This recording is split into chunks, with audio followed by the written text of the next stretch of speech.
Hello everyone, my name is Rupert Rodriguez, and today I will be showing you how to solve problem number 23 from our third journal presentation. So, we're given this set and we're told to expand it to a basis for R3. Now, we've had this problem show up previously in another journal presentation, but I decided to go about a separate way of doing it, or a different way of doing it that I found online that I thought was really interesting. So I'm going to show you that. The first thing you want to notice is that if you look at these two vectors as column vectors, they're linearly independent of each other, right? There's no scalar I can multiply to v1 to turn it into v2 and vice versa. So, since these are linearly independent, what I'm going to do is I'm going to join them into a matrix and take the reduced row echelon form. And so you can see that's what I did here. I didn't show the row reduction just because, you know, it's only got 2 columns and 3 rows, so it shouldn't be that hard to do. And you'll actually see it be done later down the line in a sort of different way. But I didn't show it, so you can just trust me that this is the row reduction.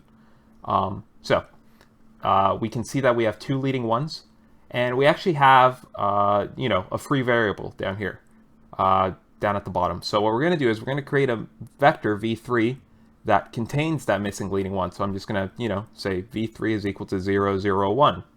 And now what I'm going to do is I'm going to join v3 back to v1 and v2 and to create this matrix, right? So now what I'll do is I'm going to take the reduced row echelon form of this matrix.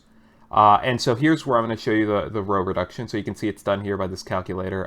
Again, it's not too difficult to do. I use this website. I'll have this linked in the description as well if you want to use it.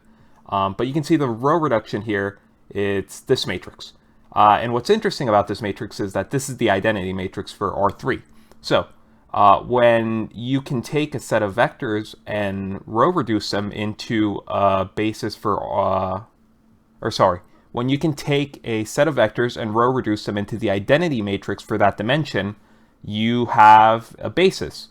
And so we can see that since the matrix's row reduction is equal to the identity matrix of R3, we can see that this set is a basis for R3, and thus we have expanded our initial set to now contain a third vector in order to make it a basis.